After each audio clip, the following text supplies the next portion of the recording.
ನಮಸ್ಕಾರ. ಕರ್ನಾಟಕ ಕಪ್ಪು ಇದ್ರು ಬಾರಿ ಸುಂದರಿ ರಕ್ಷಿತಾ ನೋಡೋಕೆ, ಆಕೆಯ ಮಾತು ಕೂಡ ಅಷ್ಟೇ ಚಂದ ಕೇಳೋಕೆ ಎನ್ನುವಂಥ ವಿಚಾರದ ಬಗ್ಗೆ ಮುಂದೆ ಮಾತಾಡಕ್ಕೆ ಬಂದ ಏನಪ್ಪ ಅಂದ್ರೆ, ಉತ್ತರ ಕರ್ನಾಟಕದ ಜಾನಪದ ಶೈಲಿ ಒಳಗ ಹೊಸ ಹಾಡಿನೊಂದಿಗೆ ಎಂಟ್ರಿ ಕೂಡ ಬಿಟ್ಟಾಳ ರಕ್ಷಿತಾ ಪುಟ್ಟಿ. ಬಿಗ್ ಬಾಸ್ ಸೀಸನ್ 12ರ ಅದ್ಭುತ ಸ್ಪರ್ಧಿ, ಹಲವಾರು ಜನರನ್ನ ಮನಸ್ಸನ್ನ ಗೆದ್ದಿರುವಂತಹ ಮುದ್ದು ಮನಸ್ಸಿನ ಹುಡುಗಿ, ಮುಗ್ಧ ಮನಸ್ಸಿನ ಹುಡುಗಿ ನಮ್ಮ ನಿಮ್ಮೆಲ್ಲರ ರಕ್ಷಿತಾ ಪುಟ್ಟಿ ಇದೀಗ ಉತ್ತರ ಕರ್ನಾಟಕದ ಜಾನಪದ ಲೋಕದ ದಿಗ್ಗಜ ಆಗಿರುವಂತಹ ಮಾಳು ನಿಪ್ನಾಳ್ ಅವರ ಹಾಡಿನ ಮುಖಾಂತರ ಮಸ್ತ್ ಗಿಚ್ಚಿ ಗಿಲಿಗಿಲಿ ಡ್ಯಾನ್ಸ್ ಮಾಡೋದ್ರ ಮುಖಾಂತರ ತನ್ನದಾಗಿರುವಂತಹ ಕೃಷ್ಣ ಸೌಂದರ್ಯದ ಮುಖಾಂತರ ತಂಗಿಯ ಪಾತ್ರವನ್ನು ಮಾಡಿ ಫುಲ್ ಮಿಂಚಿಂಗ್ ಒಳಗೆ ಹೊಂಟು ಬಿಟ್ಟಾಳ. ಬಾಬಾ ಹಿಂಗಿರ್ಬೇಕು. ಇದು ರಕ್ಷಿತಾ ಶೆಟ್ಟಿಯ ಮಾತು ಕೇಳಬೇಕಂದ್ರೆ ಒಂಥರ ಪಾಪ ಆ ಹುಡುಗಿ ತನ್ನ ಮನಸ್ಸಲ್ಲಿರುವಂಥ ಭಾವನೆಗಳನ್ನು ಯಾವಾಗಲೂ ಹೊರಗೆ ಹಾಕ್ತಾನೆ ಇರ್ತದ.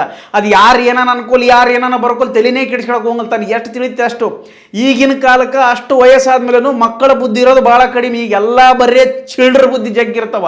ಆದ್ರೆ ಆ ಹುಡುಗಿ ಯಾವುದನ್ನು ಯಾವತ್ತೂ ಕೂಡ ಬಂದಿಲ್ಲ, ಇವತ್ತಿನವರೆಗೂ ನಾವು ನೋಡಿಲ್ಲ. ಯಾಕಂದ್ರೆ ಬಿಗ್ ಬಾಸ್ ಮನೆಯಲ್ಲಿ ಗಿಲ್ಲಿ ಮತ್ತು ರಕ್ಷಿತಾಳ ಒಂದಷ್ಟು ಕಾಂಬಿನೇಷನ್ ತುಂಬ ಚೆನ್ನಾಗಿತ್ತು. ಸ್ನೇಹವಾಗಿರ್ಬೋದು, ಮತ್ತೊಂದಾಗಿರ್ಬೋದು. ಕೇವಲ ಇಲ್ಲಿ ಗಿಲ್ಲಿ ಮತ್ತು ಕಾವ್ಯಾಳನ್ನ ಬಿಟ್ಟು ಆಕೆ ಒಂದು ಸ್ವಲ್ಪ ವಿರೋಧ ಮಾಡಿದ್ಲು ಅನ್ನೋದು ಬಿಟ್ಟರೆ ಆಕೆ ಉಳಿದಂಥ ಮೈನಸ್ಗಳು ಯಾವೆಲ್ಲ. ಯಾಕೆ ಅಂತಂದ್ರೆ ಸ್ನೇಹನೇ ಅಂಥದ್ದು. ಸೊ ಈ ಸ್ನೇಹ ಹೆಂಗಿರ್ತೈತಪ್ಪ ಅಂದ್ರೆ, ಗಿಲ್ಲಿ ಮತ್ತು ಈ ರಕ್ಷಿತಾಳ ಸ್ನೇಹ ಭಾಳ ಅತ್ಯುತ್ತಮವಾಗಿರ್ತಕ್ಕಂಥ ಸ್ನೇಹ. ಆದರೆ ಒನ್ ವೇಯಲ್ಲಿತ್ತು, ಜಾಸ್ತಿ ರಕ್ಷಿತಾ ಮತ್ತು ಗಿಲ್ಲಿಯ ಮೇಲಿತ್ತು. ಗಿಲ್ಲಿಗೂ ಪ್ರಥಮವಾಗಿ ರಕ್ಷಿತಾದಲ್ಲಿ ಸ್ನೇಹ ಇತ್ತು, ಬಟ್ ಕಾವ್ಯಾಳನ್ನು ಅಷ್ಟರ ಮಟ್ಟಿಗೆ ಬಿಟ್ಕೊಡ್ಲಿಲ್ಲ. ಸೊ ಗಿಲ್ಲಿ ಹಂಗಂತೇಳಿ ಅವ್ರಿದು ಇವ್ರದಂತಿಲ್ಲ, ಒಟ್ಟಾರೆಯಾಗಿ ಇವರಿಬ್ಬರದು ಕೂಡ ಒಂದು ಒಳ್ಳೆ ಬಾಂಧವ್ಯ ಇತ್ತು. ಅದೊಂದಷ್ಟು ಟ್ರೋಲ್ಗಳಲ್ಲಿ ಒಂದಷ್ಟು ಕಾವ್ಯ ಗಿಲ್ಲಿ ಇವ್ರ ಬಗ್ಗೆ ನಿಮ್ಗೆ ಏನು ಅನ್ಸೋದು, ಇದ್ರ ಬಗ್ಗೆ ನಿಮ್ಗೆ ಏನು ಅನ್ಸೋದು ಅಂತ ಒಪಿನಿಯನ್ ಹಾಕ್ರಿ. ಯಾಕಂದ್ರೆ ನನ್ನ ಒಪಿನಿಯನ್ ನಾನು ಹೇಳಕ್ಕೆ ಬರಂಗಿಲ್ಲ. ಸೊ ನಿಮ್ಮ ಒಪಿನಿಯನ್ ಬೇಕಾಗುತ್ತಾ. ಸೊ ಹಂಗೆ ನಿಮಗೆ ಇದು ಕಾವ್ಯ ಮತ್ತು ಗಿಲ್ಲಿ ಈ ಕಡೆ ರಕ್ಷಿತಾ ಬೇಕು ಅಂತಲೇ ಅವ್ರನ್ನ ಟಾರ್ಗೆಟ್ ಮಾಡಿಲ್ಲ, ಅಥವಾ ರಕ್ಷಿತಾನೇ ಇವರಿಬ್ಬರನ್ನ ಟಾರ್ಗೆಟ್ ಮಾಡಿಲ್ಲ. ಇದನ್ನೊಂದು ಸ್ವಲ್ಪ ಅರ್ಥ ಮಾಡಿಕೊಂಡ್ರೆ ನನಗೂ ಅದು ಇನ್ನೂ ಇದುವರೆಗೆ ಕ್ಲಾರಿಟಿ ಸಿಕ್ಕಿಲ್ಲ.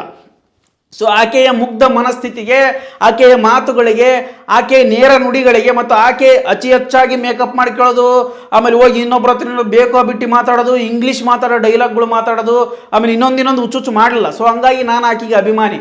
ಗಿಲ್ಲಿಯನ್ನು ಬಿಟ್ರೆ ಬಿಗ್ ಬಾಸ್ ಮನೆಯೊಳಗೆ ಅತಿಯಾಗಿ ಪ್ರೀತಿಸುವಂಥ ವ್ಯಕ್ತಿ ಅಂದರೆ ಅದು ರಕ್ಷಿತ್ ಶೆಟ್ಟಿ. ನಾನು ನೀವು ಉಳಿದವ್ರು ನಿಮಗೆ ಪ್ರೀತಿ ಬೇರೆಯವ್ರಿಗೆ ಜೋಡಿಯಾಗಿ ನೋಡೋದಾದರೆ ಗಿಲ್ಲಿ ಕಾವ್ಯನ ತುಂಬ ಇಷ್ಟಪಡ್ತೀನಿ. ಬಟ್ ರಕ್ಷಿತ ವ್ಯಕ್ತಿತ್ವದ ವಿಚಾರದಲ್ಲಿ ಹೋಯ್ತು ಅಂತಂದ್ರೆ, ಆಕೆಯ ಮುಗ್ಧ ಮನಸ್ಥಿತಿಯ ವಿಚಾರದಲ್ಲಿ ಹೋಯ್ತು ಅಂತಂದ್ರೆ, ಈ ವಯಸ್ಸಲ್ಲೂ ಕೂಡ ಅಷ್ಟು ಮುಗ್ಧತೆ ಇರುವಂಥ ರಕ್ಷಿತ್ ಶೆಟ್ಟಿ ನನಗೆ ಭಾಳ ಇಷ್ಟ ಆಗ್ತಾಳೆ. ಸೊ ಆಕೆ ಇವಾಗ ರಕ್ಷಾಬಂಧನಪ್ಪ ಅಂತಂದ್ರೆ ಮಹಾಲಕ್ಷ್ಮಿ, ವರಮಹಾಲಕ್ಷ್ಮಿ ಹಬ್ಬಕ್ಕೆ ರಕ್ಷಾಬಂಧನ ಸಂಬಂಧ ಆಗಿ ನನ್ನ ಮುದ್ದು ತಂಗಿಯಮ್ಮ ಎನ್ನುವಂಥ ಹಾಡು ಮಾಡಿದ್ದಾರೆ ಮಾಳು ನಿಪ್ನಾಳ್ ಅವರು. ನೀವು ನೋಡಿರ್ಬೋದು ಬಿಗ್ ಬಾಸ್ ಮನೆಯಲ್ಲಿ ಮಾಳು ನಿಪ್ನಾಳ್ ಮತ್ತು ರಕ್ಷಿತಾ ಶೆಟ್ಟಿಯ ಬಾಂಧವ್ಯ ಕೂಡ ಬಹಳ ಅದ್ಭುತವಾಗಿತ್ತು. ಅವರಿಬ್ಬರ ಸ್ನೇಹ, ಅಣ್ಣ ತಂಗಿ ಸ್ನೇಹ ಭಾಳ ಆಗಿತ್ತು.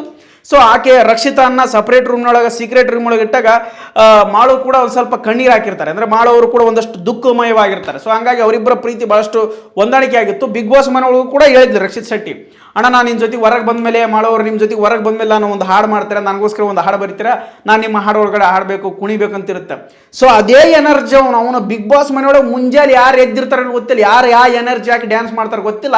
ಆದ್ರೆ ಕೃಷ್ಣ ಸುಂದರಿ, ನಮ್ಮೆಲ್ಲರ ಕೃಷ್ಣ ಸುಂದರಿ, ಮುಗ್ಧ ಮನಸ್ಸಿನ ಹುಡುಗಿ ರಕ್ಷಿತಾ ಪುಟ್ಟಿ ಮಾತ್ರ ತನಗೆ ಹೆಂಗೆ ತಿಳಿತು ಹಂಗೆ ಡ್ಯಾನ್ಸ್ ಮಾಡ್ಬಾರ್ದು. ಒಬ್ಬ ಡ್ಯಾನ್ಸರ್ ಅಲ್ಲ, ಒಬ್ಬ ಆರ್ಟಿಸ್ಟ್ ಅಲ್ಲ, ಆಕೆ ಏನೂ ಗೊತ್ತಿಲ್ಲ, ಈ ಜಗತ್ತೇ ಗೊತ್ತಿಲ್ಲ. ಆಕೆ ಕೇವಲ ಅಡಿಗೆ ಮಾಡೋದು, ತನ್ನ ಪಡಿ ತಾನು ವಿಡಿಯೋ ಮಾಡೋದು ಇಷ್ಟೇ ಗೊತ್ತಿತ್ತು. ಅಂತಕ್ಕಿನ ಕರ್ಕೊಂಡೋಗಿ ಬಿಗ್ ಬಾಸ್ ಮನೆಯೊಳಗೆ ಬಿಟ್ಟರು. ಪಾಪ ಅಲ್ಲಿಯೂ ಕೂಡ ಬಹುಭರ್ಜರಿಯಾಗಿರತಕ್ಕಂಥ ದ್ವಿತೀಯ ಸ್ಥಾನವನ್ನು ಪಡ್ಕೊಂಡ್ಲು.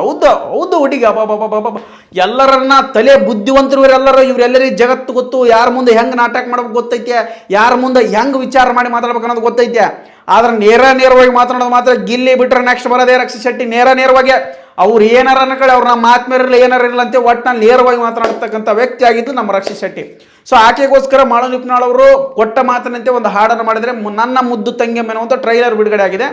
ಅಂದರೆ ಒಂದು ಸ್ವಲ್ಪ ಪ್ರೋಮೋ ಬಿಡುಗಡೆ ಆಗಿದೆ. ಒಂದು ಚರಣ, ಒಂದು ಸ್ವಲ್ಪ ಪಲ್ಲವಿ ಆಡಿಕೇಸಿ ಒಂದು ಟ್ರೈಲರ್ ಬಿಟ್ಟಿದ್ರೆ, ಅದು ನಾಳೆ 27ನೇ ತಾರೀಕು 8ನೇ ತಿಂಗಳು 2026ರಂದು ಸಂಜೆ 6 ಗಂಟೆಗೆ ಬಿಡುಗಡೆ ಆಗ್ತದೆ. ಮಾಳು ನಿಪ್ನಾಳ್ ಸಿಂಗರ್ ಎನ್ನುವಂಥ ಯೂಟ್ಯೂಬ್ ಚಾನಲ್ ಬಿಡುಗಡೆ ಆಗ್ತದೆ. ಅದ್ಭುತವಾಗಿರುವಂಥ ಹಾಡು, ಒಂದಷ್ಟು ಅದು ಮ್ಯೂಸಿಕಲ್ ಆಗಿರ್ಬೋದು, ಡ್ಯಾನ್ಸ್ ಆಗಿರ್ಬೋದು, ಆಕೆಯ ಕಪ್ಪು ಚುಕ್ಕಿ ಇಡುವಂತಹ ಕಣ್ಣಿಗೆ ಏನು ಆಕರ್ಷಣೆ ಇದೆ ರೀ, ಎಷ್ಟು ಬೆಳ್ಳಗದವ, ಅಷ್ಟು ಆಕೆ ಕಪ್ಪಿರ್ಬೋದು, ಯಾವುದೇ ಮೇಕಪ್ ಓವರ್ ಮೇಕಪ್ ಮಾಡ್ಕೊಳಂಗಿಲ್ಲ, ಬಟ್ ಕ್ಯೂಟ್ ಒಂದು ಸಣ್ಣ ಹುಡುಗಿ, ಮುದ್ದಾದ ಹುಡುಗಿ ಕಣ್ಣಂಗೆ ಕಾಣಿಸ್ತಾರೆ. ಸೊ ಆಕೆಯನ್ನು ಕೂಡ ಹಲವಾರು ಜನರು ಇಷ್ಟಪಡ್ತಾರೆ. ವೆರಿ ಗುಡ್, ಅದ್ಭುತವಾಗಿರುವಂತಹ ಒಂದು ವಿಡಿಯೋ. ಆ ವಿಡಿಯೋದಲ್ಲಿ ಒಂದಷ್ಟು ಲೈನ್ಸ್ ನೋಡ್ಬೋದು ನಾವು. ಆ ಲೈನ್ಸ್ ಹೇಗಿರ್ತಾವಪ್ಪ ಅಂತಂದರೆ, ಈ ಒಂದು ವಿಡಿಯೋದಲ್ಲಿ ಅಥವಾ ಈ ಒಂದು ಸಾಂಗಲ್ಲಿ ಅವರಿಬ್ಬರನ್ನ ತಂಗಿಯನ್ನು ವರ್ಣನೆ ಮಾಡುವಂತಹ ಒಂದು ಹಾಡಿದೆ. ಸೊ ಹಾಗಾಗಿ ಆ ಒಂದು ಹಾಡಿನ ಬಗ್ಗೆ ನಿಮ್ಮಲ್ಲಿ ಒಂದಷ್ಟು ಸಾಹಿತ್ಯ ಹೇಳೋದಾತಪ್ಪ ಅಂತಂದರೆ, ಬಡವ ಇದ್ರು ಬಂಗಾರದಂಗ ಸಾಕೆ ನಮ್ಮ ಕಷ್ಟ ಇದ್ರೂ ಕಣ್ಣೀರ ಬರದಂಗ ನೋಡೇನಮ್ಮ. ನೋಡ್ರಿ ಎಷ್ಟು ಚಂದ ಐತ್ ಲೈನು.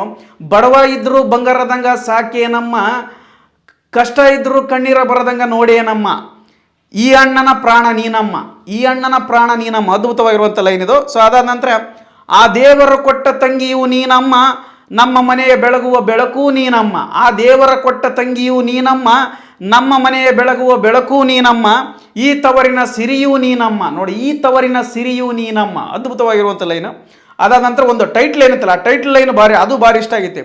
ನೀನಾದೇ ನಮ್ಮಮ್ಮ ನನ್ನ ಮುದ್ದು ತಂಗಿಯಮ್ಮ, ಈ ಅಣ್ಣನ ಬಾಳಿಗೆ ಶ್ರೀರಕ್ಷೆಯು ನೀನಮ್ಮ. ನೀನಾದೇ ನನ್ನ ಮುದ್ದು ತಂಗಿಯಮ್ಮ, ನೀನಾದೇ ನಮ್ಮಮ್ಮ ನನ್ನ ಮುದ್ದು ತಂಗಿಯಮ್ಮ, ಈ ಅಣ್ಣನ ಬಾಳಿಗೆ ಶ್ರೀರಕ್ಷೆಯು ನೀನಮ್ಮ, ಶ್ರೀರಕ್ಷೆಯು ನೀನಮ್ಮ, ಶ್ರೀರಕ್ಷೆಯು ನೀನಮ್ಮ.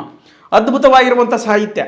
ಅಂದರೆ ಆ ಒಂದು ತಂಗಿಯನ್ನು ಭಾವಿಸುವಂಥ ರೀತಿಯಲ್ಲಿ ಮಾಡೋರು ತುಂಬ ಚೆನ್ನಾಗಿ ಬರೆದಿದ್ದಾರೆ. ಮ್ಯೂಸಿಕಲಿ ಕೂಡ ತುಂಬ ಚೆನ್ನಾಗಿ ಹಿಟ್ಟಾಗ್ಬೋದು ಅಂತ ನನಗನ್ನಿಸ್ತದೆ. ಯಾಕೆಂತಂದರೆ ಈ ಅಣ್ಣ ತಂಗಿ ಅನ್ನುವಂಥ ಬಾಂಧವ್ಯ ಭಾರಿ ದೊಡ್ಡ ಬಾಂಧವ್ಯ ಇದು.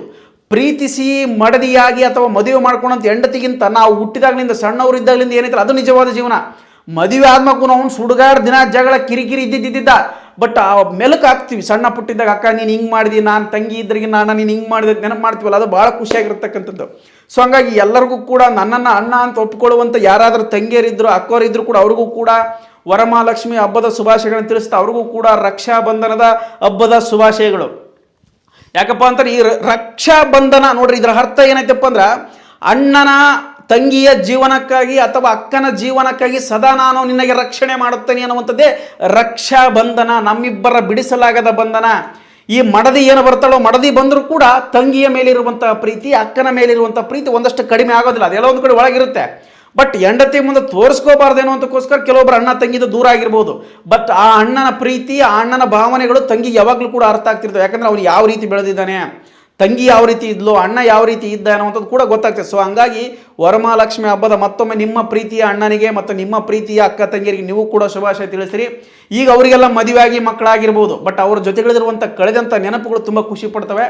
ಸೊ ಹಾಗಾಗಿ ನಿಮ್ಮ ತಂಗಿ ನಿಮ್ಮ ಅಣ್ಣ ನಿಮ್ಗೆ ಯಾವಾಗಲೂ ರಾಖಿ ಕಟ್ಟಿದ್ದೇ ಆಗಿದ್ರೆ, ಅಣ್ಣ ತಂಗಿಯ ಬಹುದೊಡ್ಡ ಸಂಗೀತವಾಗಿರುವಂಥ ರಾಖಿಯನ್ನು ಕಟ್ಟಿದಾಗ ನೀವು ವಿಶ್ ಮಾಡೋದ್ರ ಜೊತೆಗೆ ಭಾಳ ಪ್ರೀತಿಯಿಂದ ಮಾತಾಡ್ರಿ, ಕಾಮಿಡಿ ಮಾಡಿರಿ, ಸದಾ ಕಾಮಿಡಿ ಮಾಡ್ತಿರ್ಬೇಕು. ಅಕ್ಕನ ಮಕ್ಕಳಿಗೆ ಅವು ಏನಿರ್ತಾವಲ್ಲ ಅವ್ಕೆ ಸುಮ್ಮನೆ ನಕಲಿ ಮಾಡ್ಬೇಕು, ಜೋಕ್ ಮಾಡಬೇಕು, ತಮಾಷೆ ಮಾಡ್ಬೇಕು. ಅದರಿಂದ ಖುಷಿ ಸಿಗ್ತದೆ ಮನುಷ್ಯ. ಅಕ್ಕನ ಮಕ್ಕಳು ತಂಗಿ ಮಕ್ಕಳದ ಅದು ಎಲ್ಲೋ ಒಂದು ಕಡೆ ಎಲ್ಲಿಲ್ಲದಂತಹ ಪ್ರೀತಿ. ಆ ಪ್ರೀತಿ ಇರೋದು ಆ ಒಂದು ಬಾಂಡಿಂಗ್ ನಾವು ಈಗ ಮಾಳು ನಿಪ್ನಾಳ್ ಮತ್ತು ರಕ್ಷಿತಾ ಅವರಲ್ಲಿ ಕಾಣಬಹುದು. ಅಣ್ಣ ತಂಗಿ ಅನ್ನುವಂಥ ಜೋಡಿ ಹೆಸರಾಗಿದೆ. ಅದರಲ್ಲೂ ಕೂಡ ಎಷ್ಟು ಕ್ಯೂಟಾಗಿ ಕಾಣಿಸ್ತಾಳಪ್ಪ. ಆ ಒಂದು ಮೆಕ್ಕೆಜೋಳ ತಿನ್ನೋದಾಗಿರ್ಬೋದು. ಅದಾದ ನಂತರ ಇಬ್ಬರು ಕೂಡ ಕಾಂಬಿನೇಷನ್ ತುಂಬ ಚೆನ್ನಾಗಿದೆ. ಡ್ರೆಸ್ಸಿಂಗ್ ಕೋಡ್ಸ್ ಕೂಡ ತುಂಬ ಚೆನ್ನಾಗಿದೆ. ಹಾಡು ಕೂಡ ಅಷ್ಟೇ ಮಟ್ಟಿಗೆ ಅದ್ಭುತವಾಗಿ ಬರ್ತಾ ಇದೆ. ಕೇಳ್ಕೊಂಡಿದ್ದಾಳೆ. ಆ್ಯಕ್ಚುಲಿ ಗಾಯ್ಸ್, ನಾವಿಂದು ಮಾಲು ಅಪ್ಪನ ಅಣ್ಣನ ನಮಗೆ ಹಾಡು ಬಂದಿದೆ, ನಾವೆಲ್ಲರೂ ಮಾಡಿದ್ವಿ, ತುಂಬ ಚೆನ್ನಾಗಿದೆ, ಎಲ್ಲರೂ ಕೂಡ ಹೋಗಿ ನೋಡಿ ಅಂತ ಹೇಳ್ತಾರೆ. ಸೊ ಹಾಗಾಗಿ ಎಲ್ಲರೂ ಕೂಡ ನೋಡ್ರಿ, ಖುಷಿ ಪಡ್ತಕ್ಕಂಥ ಹಾಡನ್ನು ಕೇಳೋದ್ರ ಮುಖಾಂತರ ಮನುಷ್ಯನಿಗೆ ಸಂಗೀತ ಎಷ್ಟು ಕೇಳ್ತಾರ ಅಷ್ಟು ಜ್ಞಾಪಕ ಶಕ್ತಿ ಜಾಸ್ತಿ ಇರುತ್ತಂತ. ಸೊ ಹಂಗಾಗಿ ಹಾಡು ಕೇಳ್ರಿ, ನೀವು ಕೂಡ ಚೆನ್ನಾಗಿತ್ತಂತ ಹಾರೈಸ್ರಿ, ತಪ್ಪ ಅದು ಹೇಳುವಂಥದ್ದು ಎಲ್ಲರೂ ಕೂಡ ಪ್ರತಿಕ್ರಿಯೆ. ಸೊ ನಾನು ಹಿಂಗೆ ಹೇಳ್ತೀನಿ ಅಂದ ಮಾತ್ರಕ್ಕೆ ಹಂಗಲ್ಲ, ನೀವು ಹಿಂಗೆ ಹೇಳ್ತಾರೆ ಅಂದ ಮಾತ್ರಕ್ಕೆ ಹಿಂಗಲ್ಲ. ಸೊ ರಕ್ಷಿತಾ ಪುಟ್ಟಿಗೆ ಶುಭವಾಗಲಿ, ಮಾಳು ನಿಪ್ನಾಳವರು ಕೂಡ ಶುಭವಾಗಲಿ. ಕೊಟ್ಟ ಮಾತನಂತ ಹಾಡು ಮಾಡಿದಿರಿ. ರಕ್ಷಿತಾ ಪುಟ್ಟಿಯನ್ನು ಅದ್ಭುತವಾಗಿ ತೋರಿಸಿದಿರಿ. ಆ ಕಣ್ಣುಗಳಲ್ಲಿ ಆಗಿರ್ಬೋದು, ಆ ಮೇಕಪ್ ಆಗಿರ್ಬೋದು, ಕೊರಳಲ್ಲಿ ಸರ ಆಗಿರ್ಬೋದು, ಮತ್ತು ಆಕೆಯ ಒಂದು ನಟನೆ ಇರ್ಬೋದು. ಆಕೆಗೆ ಅಷ್ಟು ಡ್ಯಾನ್ಸ್ ಭಾರಿ ಹುಚ್ಚಾದ. ಬಟ್ ಆರ್ಟಿಸ್ಟ್ ಅಲ್ಲ, ಎಲ್ಲೂ ಕೂಡ ಡ್ಯಾನ್ಸಿಂಗ್ ಕಲ್ತಿಲ್ಲ, ಬಟ್ ಅದ್ಭುತವಾಗಿರುವಂಥ ಡ್ಯಾನ್ಸ್ ಮಾಡ್ತಾಳೆ. ಅದು ನನಗೆ ತುಂಬ ಖುಷಿ ಆಯಿತು. ಇದೇ ರೀತಿಯಾಗಿ ನಿಮ್ಮ ಅಣ್ಣ ತಂಗಿಯ ಭಾವನೆ ಇದೇ ರೀತಿಯಾಗಿ ಹೋಗ್ತಾ ಇರಲಿ. ಜೀವನದುದ್ದಕ್ಕೂ ಕೂಡ ಕಷ್ಟ ಸುಖಗಳಲ್ಲಿ ಅಣ್ಣ ತಂಗಿ ಯಾವಾಗಲೂ ಭಾಗಿಯಾಗ್ತಾ ಇರ್ರಿ. ಮತ್ತು ಎಲ್ಲವನ್ನು ಕೂಡ ಸಮತೂಕದಿಂದ ಯಾರೇ ಏನೇ ಮಾತಾಡೋದು ಕೂಡ ತಲೆ ಕೆಡಿಸ್ಕೊಳ್ಳೋಕೆ ಹೋಗ್ಬೇಡ್ರಿ. ನಿಮ್ಮಿಬ್ಬರ ಅಣ್ಣ ತಂಗಿ ಬಾಂಧವ ಸೂಪರ್ ಆಗ್ಯದ. ಸೊ ಹಂಗಾಗಿ ಶುಭವಾಗಲಿ, ಈ ಹಾಡಿಗೂ ಕೂಡ ಶುಭವಾಗಲಿ. ನಾಳೆ ದಿನವೂ ಕೂಡ ಬರ್ತಾ ಇದೆ ರಕ್ಷಾಬಂಧನದ ಹಬ್ಬದ ಪ್ರಯುಕ್ತವಾಗಿ ಈ ಒಂದು ಹಾಡು ಬರ್ತಾ ಇದೆ, ನನ್ನ ಮುದ್ದು ತಂಗಿಯಮ್ಮ ಅಂತ. ಎಲ್ಲರೂ ಕೂಡ ನೋಡಿ ಆರೈಸಿರಿ. ಯಾಕಪ್ಪ ಅಂದ್ರೆ ಕಲಾವಿದರನ್ನ ಬೆಳೆಸುವಂಥದ್ದು. ಅದ್ರಾಗ ನಮ್ಮ ಮುದ್ದು ರಕ್ಷಿತಾ ಪುಟ್ಟಿ ನಟನೆ ಮಾಡ್ಯಾಳ, ಡ್ಯಾನ್ಸ್ ಮಾಡ್ಯಾಳ ಅಂದರೆ ಫುಲ್ ಖುಷಿನೇ. ಆಕೆಯ ಒಂದು ನಡಿಗೆ, ಆಕೆಯ ಒಂದು ಡ್ಯಾನ್ಸ್, ಆಕೆಯ ಒಂದು ಮಾತುಗಳು ಕೇಳಿಸ್ಕೋಬೋದು. ಸೊ ಹಾಗಾಗಿ ಆ ಹಾಡಿಗೊಂದು ಶುಭವಾಗಲಿ ಅಂತ ಹೇಳ್ತೀವಿ. ವಿಡಿಯೋನಲ್ಲಿ ಮುಗಿಸ್ತಾ ಇದ್ದೀನಿ. ಇದ್ರ ಬಗ್ಗೆ ನಿಮಗೆ ಏನಿಸ್ತಿ ಕಮೆಂಟ್ ಮಾಡಿ.